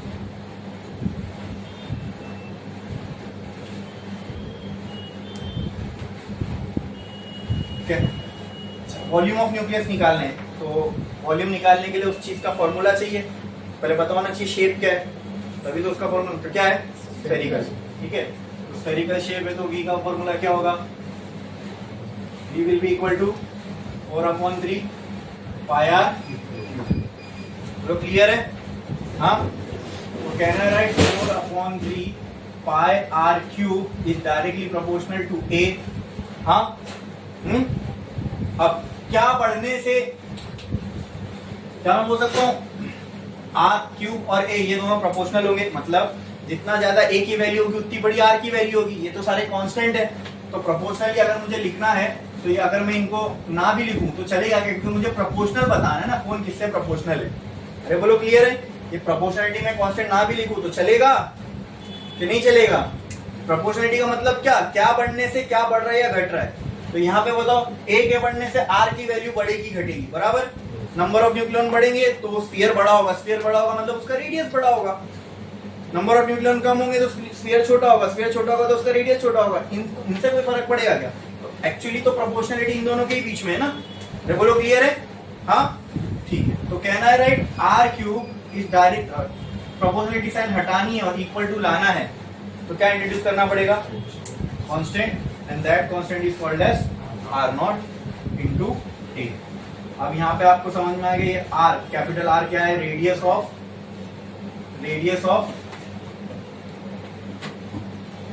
न्यूक्लियस। आर नॉट क्या है? ये आर नॉट एक कांस्टेंट होते तो सारे न्यूक्लियस के लिए वैलिड है। R naught is constant for all nucleus. इसकी वैल्यू मैं आपको दूंगा क्या होती है, और ए तो हमें पता है क्या है, एटॉमिक मास नंबर। कोई डाउट है इसमें किसी को? कैसे आया, क्या आया, कुछ डाउट है? बोलो, समझ में आया? अरे बोलो, कुछ डाउट है? पक्का? तो आर रेडियस आ गया। अब अगर हम ये वैल्यूज वगैरह पुट करके अगर इसके रेडियस को निकाले ना तो 10⁻⁻15 के करीब करीब आता है इसका, ठीक है। फर्मी 10⁻⁻15 को हम कहते हैं फर्मी, ठीक है। और एटम का साइज जो आता है न्यूक्लियस के मुकाबले एटम का साइज 10⁻10 यानी 1 एंगस्ट्रॉम, ठीक है।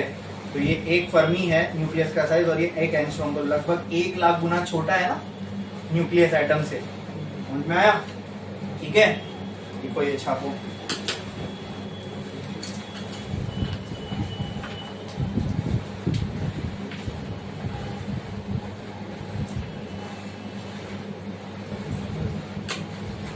कांस्टेंट की मैंने यहाँ वैल्यू लिख दी है 1.2 × 10⁻15 और ये -15 हटा दोगे तो वहां आप लिख सकते हो फर्मी।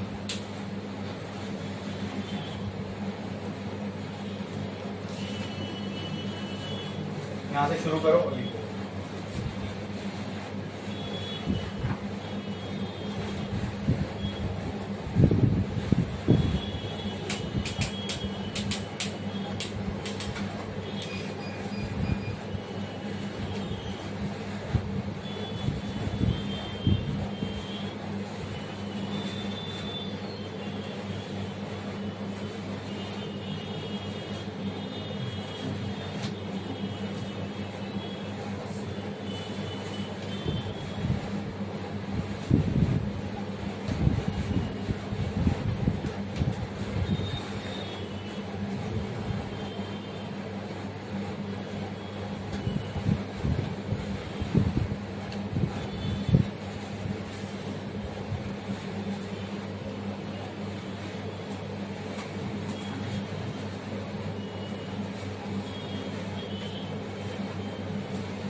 लिया आपने। अब थर्ड हम लोग निकालने वाले हैं डेंसिटी ऑफ न्यूक्लियस। तो एक लाइन छोड़ो, स्टार वाला लिखो density of nucleus. Density of nucleus, density of nucleus. किसी भी चीज की डेंसिटी को अगर निकालना है तो उसका फॉर्मूला क्या होता है? मास पर यूनिट वॉल्यूम, यानी कितनी वॉल्यूम में कितना मास भरा गया ये उस चीज की आपको डेंसिटी दे देगा। ठीक है, तो आप मुझे बताओ डेंसिटी निकालना है तो mass of density of nucleus निकालना है। तो यहाँ पे आएगा मास of nucleus upon volume of nucleus, बराबर। तो मुझे आप ये बताओ मास ऑफ न्यूक्लियस कितना होगा? A × 1 AMU, हाँ बराबर।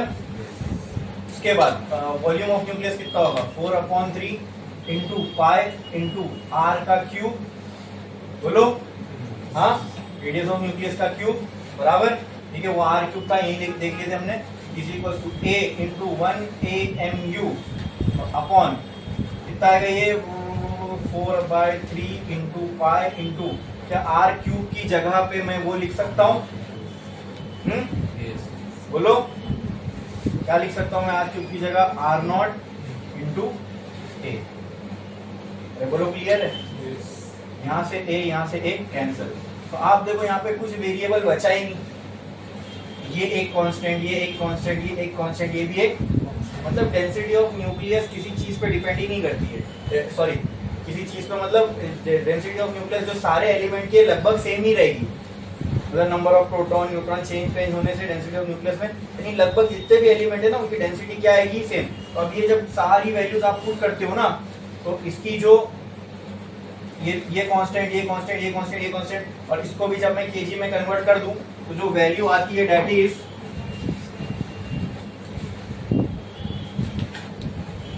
2 × 10⁻17 kg पर मीटर क्यूब। का मतलब समझो, 2 × 10⁻17 का मतलब क्या, 10⁻12 ट्रिलियन होता है, कितना होता है ट्रिलियन, इसमें से 10⁻12 निकाल दो, वो हो गया ट्रिलियन, बचेंगे कितने जीरो 5, तो 2 के आगे 5 जीरो लगाओ तो कितना हुआ 2 लाख, ठीक है, 2 लाख ट्रिलियन केजी न्यूक्लियस की डेंसिटी समझो क्या है, 2 लाख ट्रिलियन केजी को 1 मीटर के क्यूब में भर दिया गया, समझ रहे हो, ये है न्यूक्लियस। अब हमारे दिमाग भी मैचिंग नहीं कर सकता क्योंकि आपको ट्रिलियन मिलियन का हमको कोई कंसेप्ट इतना समझ में नहीं आता। 1 ट्रिलियन बहुत बहुत बहुत बड़ी होती, मतलब 1 के आगे 12 जीरो, ठीक है, 1 बिलियन है ना, 1 बिलियन से 1000 गुना ज्यादा बड़ा होता है 1 ट्रिलियन, कितने गुना 1000 गुना, ठीक है। किसी के पास 1 बिलियन है, 1 बिलियन तो बहुत बड़ी बात है, 1 बिलियन का मतलब लगभग होता है 8000 करोड़, अगर रुपीस में देखें तो 8000 करोड़ रुपए, तो दिन में अगर आप 1 करोड़ भी खर्चा करोगे तो समझ रहे हो आप कितना टाइम लगेगा आपको पूरा, 1000 करोड़ को खर्चा करने में आपको 3 साल जाएंगे, है ना, नहीं 1 करोड़ नहीं यार, 1000 दिन, हाँ लगभग 3 साल, दिन में अगर 1 करोड़ भी आपने खर्चा किए तो ऐसे में 1 बिलियन की बात बता रहा हूं, 1 बिलियन की, 1 बिलियन, ऐसे ट्रिलियन में कितने बिलियन होते हैं, 1000 बिलियन होते हैं 1 ट्रिलियन में, और ऐसे यहाँ पे कितने ट्रिलियन की बात हो रही है, 2 लाख ट्रिलियन केजी को 1 मीटर इतना होता है, कितना होता है 1 मीटर, इतना सारे मास को 1 मीटर के क्यूब में भर दो तो जो उस चीज की डेंसिटी बनेगी वो न्यूक्लियस है। यानी इसका आप एग्जांपल ऐसा समझ सकते हो कि इस राइट नाउ दुनिया और दुनिया में जो कुछ है, अर्थ और अर्थ पे जो कुछ है, इस सारे के सारे मास को आप छोटे से क्यूब में लाके जमा कर दो, तो क्यूब क्या होगा, कोई उठा सकता है, सिर्फ थॉर का हैमर होता है, कोई नहीं उठा सकता, हाँ उसकी डेंसिटी बहुत ज्यादा है, ये समझो, वो दिखने में भले ही छोटा होगा लेकिन उसके क्यूब उठाने नहीं पाने का रीजन इसकी डेंसिटी ट्रिमेंडस होगी, दिखने में वो इतना सा है लेकिन इतना मास उतनी छोटी जगह में भरा गया है ना, उसको उठाना इज नेक्स्ट टू इम्पॉसिबल। बोलो क्लियर है, इतनी डेंस चीज है न्यूक्लियस, ऐसा बनाया कुदरत ने, इतनी दिखती भी नहीं और उसमें इतनी भयंकर डेंसिटी है, समझे, लिखो ये डेंसिटी ऑफ न्यूक्लियस।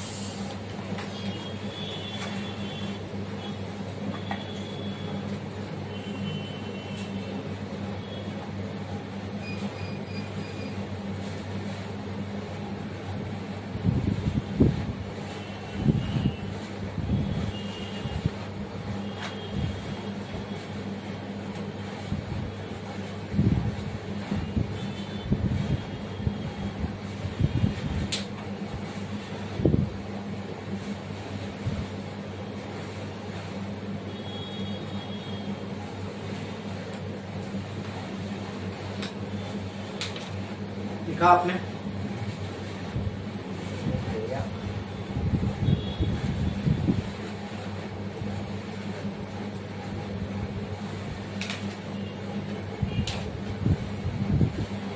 वो लिख के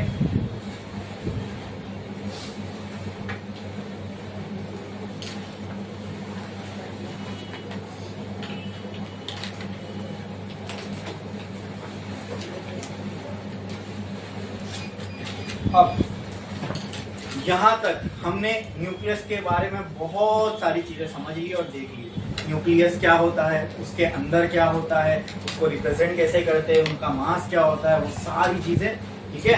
और न्यूक्लियस का शेप, साइज और डेंसिटी क्या होती है, सब जितनी भी बेसिक बातें थी, जितनी भी नॉलेज, ये समझो ये atomic mass number, atomic number ना, ये लिटरली मैं आपको 8वीं के डेफिनेशन लिखा रहा हूँ। 8th स्टैंडर्ड में ये सब डेफिनेशन लिखाए जाते हैं कि एटॉमिक नंबर क्या होता है, एटॉमिक। बस मेरा पढ़ाने का आपको मकसद ये है, मैं ये समझ के पढ़ाता हूँ, यहाँ पे बैठे हुए किसी को कुछ भी नहीं आता, सब कुछ मुझे ही बताना है। तो वो पॉइंट ऑफ व्यू से मैं समझा रहा हूँ कि एकदम क्लियरली हर एक को समझ में आ जाए। और जब ये सब समझ में आ जाएगा तो आगे की चीजें और भी बहुत बेसिक है, लेकिन वो रिक्वायर्ड नहीं है आपको, तो अननेसेसरी वो सब में जाना ही नहीं है। लेकिन जो एकदम बेसिक चीजें रिक्वायर्ड थी वो सब हमने देखा। और थोड़ा आगे बढ़ते हैं, ठीक है। तो जैसे हमने एटॉमिक मास नंबर के एटॉमिक नंबर के हिसाब से एलिमेंट को अरेंज करने शुरू किया, अजीब सा अजूबा हुआ, ठीक है। शायद इसको पहली बार करने वाला मेंडेलीव था, ठीक है। तो जिसने भी इसको किया होगा, ये एटॉमिक नंबर के हिसाब से जब एलिमेंट को अरेंज किया गया, तो उस वक्त कुछ एलिमेंट मतलब डिस्कवर नहीं हुए थे। तो जो डिस्कवर नहीं हुए उसकी जगह क्या हो जाएगी, खाली रह जाएगी, बराबर। ताज्जुब की बात थी कि आगे चल के जब वो एलिमेंट डिस्कवर हुए, वो एग्जैक्टली फिट बैठे उन जगहों पर। अब बाद में प्रॉब्लम आने लगी जब आइसोटोप डिस्कवर हुए। अब एक ही एलिमेंट था, उसमें प्रोटॉन एक ही है, लेकिन अब न्यूट्रॉन का नंबर चेंज हो गया, तो अब हम इसको पीरियोडिक टेबल में कहाँ रखे। तो समझ में आया क्यों ये प्रॉब्लम, नाम क्यों अलग देना पड़ा। तो पीरियोडिक टेबल में उसकी जगह नहीं आ सकती, फिर उसको हम कहते हैं मॉडर्न पीरियोडिक टेबल, जिसमें आइसोटोप के हिसाब से रखा गया। तो वहाँ पे आपको जो यहाँ मास दिखेगा होल नंबर में नहीं, कुछ एलिमेंट्स के मास आपको फ्रैक्शन में भी दिखेंगे, वो आइसोटोप की वजह से। वो क्यों है वो सब हमारे सिलेबस में नहीं होगा, एंट्रेंस में है, ठीक है। हमारे सिलेबस के स्कोप के बाहर है, वो सब हमें देखना नहीं, वो फ्रैक्शन में क्यों आता है, वो होता तो वो भी मैं बताता, ठीक है। अच्छा, तो अब अभी धीरे धीरे हमने ये जाना कि जो भी एलिमेंट है, हर एलिमेंट अलग क्यों है, क्योंकि भाई सबका न्यूक्लियस अलग है, सबका एटॉमिक स्ट्रक्चर अलग है। हाँ, अच्छा, अब हमने ये भी देखा कि वो एलिमेंट जिनका एटॉमिक नंबर 20 से कम है, ये सब ऑब्जर्वेशन है। कोई ना कोई पागल होता है जिसको हर थोड़े साल में चूल मचती है कि अभी ये सिर्फ हो गया, अभी मुझे भी कुछ देखना है, तो वो अपने घरों में एक्सपेरिमेंट कर दे। कुछ ने इसके वजह से अपनी जानें भी गंवाई है, ठीक है। क्योंकि बाकी सब ठीक है, न्यूक्लियस में तो कुछ हरकत करोगे ना, तो वो उसमें से जो निकलता है ना, वो तुम्हें बहुत बुरी तरीके से, अगर तुम न्यूक्लियस में अगर कोई चीज हो रही है और तुम अगर उसके आसपास हो, समझो न्यूक्लियस में कोई हरकत चल रही है और तुम उसके आसपास हो, मतलब तुम उससे एक्सपोज हो गए, वो जानलेवा है, ठीक है। वो जानलेवा है, इसको हम रेडिएशन कहते हैं, रेडिएशन नहीं करते, वो जानलेवा है। एक्चुअली में रेडिएशन नहीं होती, वो कुछ और होता है, देखेंगे अभी हम लोग आगे। वो जानलेवा है, उसको हम रेडियो एक्टिव एलिमेंट वगैरह बोलते हैं, उसका अभी हम समझने वाले हैं। तो ऐसे बहुत लोगों ने अपनी जान भी गंवाई। हाँ, बाद में उन्होंने जान गंवाई तो ही हमको मालूम पड़ा कि हाँ ये इतना हानिकारक है। ओके, तो हमने क्या देखा कि दुनिया में जब ऐसे लोग आए, उन्होंने ऐसे एक एक एलिमेंट को पकड़ पकड़ के अपनी जो है जिंदगियां उस पर गवाई, देखा ये कैसे बिहेव करता है, इसको ये लाइट डालो, वो करो तो क्या होता है इनके साथ। तो ऐसी ही कुछ एक्सपेरिमेंटल प्रूफ से ये पता चला कि वो एलिमेंट जिनका Z 20 से कम है, Z 20 से कम है मतलब क्या, उनके अंदर नंबर ऑफ प्रोटॉन 20 हो या 20 से कम हो, में ऐसे एलिमेंट जिनमें नंबर ऑफ प्रोटॉन 20 या 20 से कम हो, अगर ऐसा है, और साथ ही साथ उनका न्यूट्रॉन टू प्रोटॉन रेशियो 1 है, न्यूट्रॉन टू प्रोटॉन रेशियो 1 है।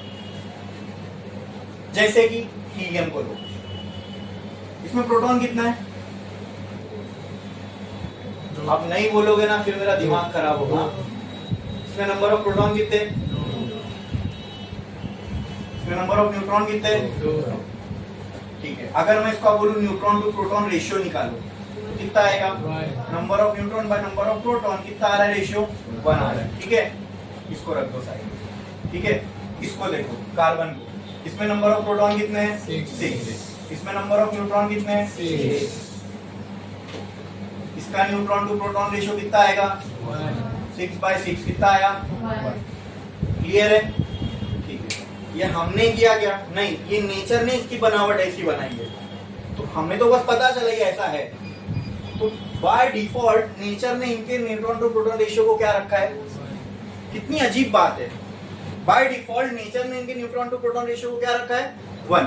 तो ये पाया गया कि जो एलिमेंट जिनका Z की वैल्यू 20 या 20 से कम है, साथ ही साथ उनका न्यूट्रॉन टू प्रोटॉन रेशियो 1 है, ये देखा गया ये न्यूक्लियस एकदम सोबर है, एकदम मजे में और खुश है। इसको मैं क्या बोल सकता हूं जिंदगी में? यस, क्या ये अपने आप में स्टेबल है। ठीक है, कोई इंसान अपनी जिंदगी में मस्त है, खुश है, सेटिस्फाइड है, तो उसको क्या बोलेंगे? अपने आप में वो कैसा है? स्टेबल है। क्या है? तो आप मुझे बताओ, ये हीलियम और कार्बन ये सब क्या है? इनके न्यूक्लियस कैसे स्टेबल है? मतलब ये कोई हरकत नहीं करते, जैसे बने वैसे बन के बैठे हो चुपचाप। ठीक है, लेकिन ऐसे एलिमेंट्स जिनका Z 20 या 20 से कम है और उनका न्यूट्रॉन टू प्रोटॉन रेशियो 1 नहीं है, तो ये देखा गया कि इनके न्यूक्लियस में से कुछ तो बाहर आता है। क्या आता है? कुछ तो बाहर आता है। मतलब इनका न्यूक्लियस चैन से नहीं बैठा है, कुछ तो कर रहा है। Can I call this as activity? The nucleus is doing some activity? अरे बोलो। Yes. क्यों ये एक्टिविटी क्यों कर रहा है? जद्दोजहद क्यों कर रहा है? क्योंकि ये अपने आप में स्टेबल नहीं है। समझ में आ रहा है? हाँ, ये साइकोलॉजिकली इस चीज को ऐसा समझेंगे, समझ में आ रहा है ना? हाँ, Yes. ठीक है, स्टेबल नहीं हो, स्टेबल। अच्छा, ये सब हरकत ये कर क्यों रहा है? क्यों कर रहा होगा? अगर कोई इंसान लाइफ में स्टेबल नहीं है तो ये जद्दोजहद करता है, क्यों करता है? सिंपल सी बात है, न्यूक्लियस भी कुछ कर रहा है, क्यों करेगा? स्टेबल होने के लिए। यही एक्टिविटी जो न्यूक्लियस करता है स्टेबल होने के लिए, we call it as radioactivity. क्या बोलते हैं इसको? Radioactivity. जो न्यूक्लियस, जिस मटेरियल के न्यूक्लियस ये करते हैं, we call those material as radioactive material. मतलब अगर रेडियो एक्टिव मटेरियल के बाजू में खड़े हो गए तो चुप, कुछ ना कुछ बाहर छोड़ेगा वो। अब वो चीज इतनी छोटी है, आंखों से दिखेगी ही नहीं, लेकिन जब तुम्हारे सेल के अंदर घुसेगी ना, कैंसर कर देगी। समझ में आया? सिंपल सी बात है। उसकी, क्योंकि उसकी कैपेबिलिटी आपके सेल तक पहुंच सकता है, वो उतना छोटा है वो। आई बात समझ में? हाँ, इसलिए डेंजरस माना जाता है न्यूक्लियर प्लांट या जहां भी रेडियो एक्टिव मटेरियल होते हैं उनके आसपास रहना। बोलो, क्लियर है? समझ में आया? हाँ, ये समझा? क्यों करता है न्यूक्लियस? एक ही जवाब होना चाहिए। ये हरकत क्यों करता है? स्टेबल होने के लिए। Because that nucleus is unstable and it wants to attain stability. That's why it does an activity and that activity is named as radioactivity. और जो जिन मटेरियल के न्यूक्लियस ये करते हैं उन मटेरियल को हम क्या नाम देते हैं? Radioactive material. ठीक है, तो ऐसा आपको जान के ताज्जुब होगा, जितने मटेरियल हमें पता है उनमें से 80% अनस्टेबल है। यानी उनमें से 80% के न्यूक्लियस क्या है? अनस्टेबल है। वो क्या चाहते हैं? स्टेबिलिटी अटेन करना। जैसे ये एक स्टेबल हो गया, ये एक स्टेबल हो गया। बोलो, क्लियर है? अच्छा, ये तो बात हुई उनकी। स्टेबल कौन होंगे? 20 से नीचे वाले, जिनका न्यूट्रॉन टू प्रोटॉन रेशियो इतना है। जिनका नहीं होगा वो क्या करेंगे? तो अगर स्टेबिलिटी हासिल करने की कोशिश करेंगे तो क्या मैं ये बोल सकता हूँ वो अपना न्यूट्रॉन टू प्रोटॉन रेशियो 1 बनाने का ट्राई करेंगे, तभी वो क्या हो पाएंगे? स्टेबल। कौन? जिनका Z 20 से कम है। अब जिनका Z 20 से ज्यादा है, मतलब नंबर ऑफ प्रोटॉन 20 से ज्यादा है। अब ये समझो, इसलिए मैंने ये सारी चीजें पहले आपको कराई। प्रोटॉन क्या होते हैं, A क्या होता है, Z क्या होता है। अब देखो, जिसका Z 20 से ज्यादा है मतलब उसका न्यूक्लियस बड़ा होगा। अरे भाई, उसके अंदर कंटेनर 20 से ज्यादा, 20 गोले से ज्यादा भरा हुआ है। यानी वो और जैसे जैसे 20 के आगे जाते रहोगे न्यूक्लियस बड़ा होता जाएगा। उन एलिमेंट्स का न्यूक्लियस बड़ा होता जाएगा. Those elements are called as heavy elements. 83 के बाद तो सारे अनस्टेबल है. 83 एटॉमिक नंबर के बाद पीरियोडिक टेबल में most of the elements are unstable.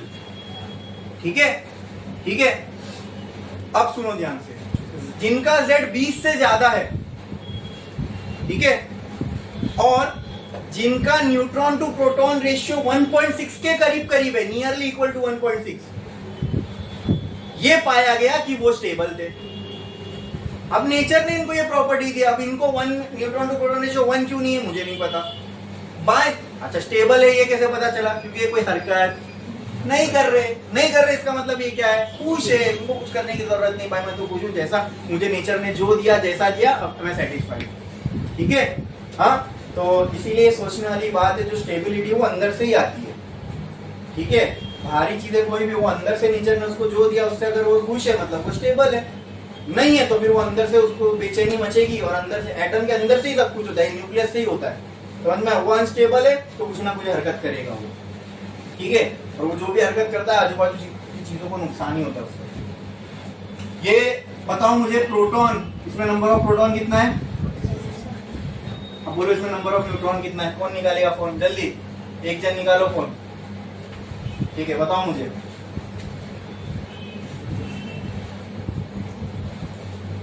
जोर से बोलो. 61 सही है क्या? हाँ ठीक है. N/P 61/47 निकालो कितना आएगा?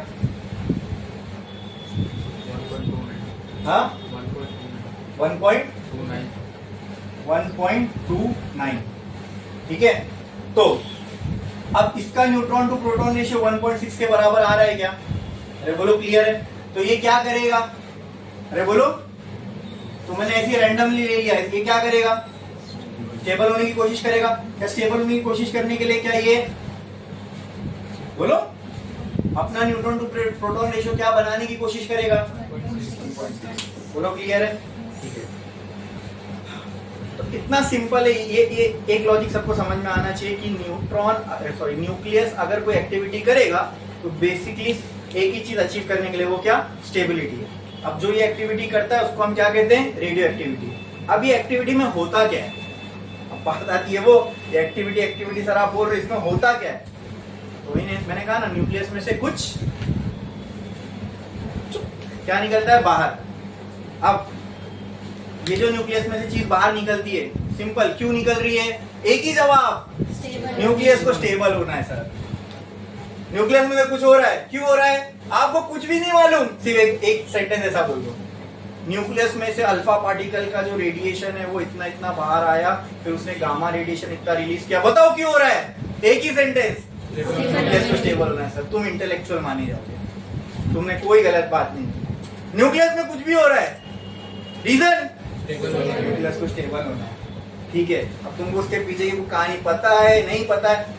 अल्फा एमिशन हो रहा है, नेगेटिव बीटा एमिशन हो रहा है, गामा एमिशन हो रहा है. बताओ क्यों हो रहा है? न्यूक्लियस को स्टेबल होना है.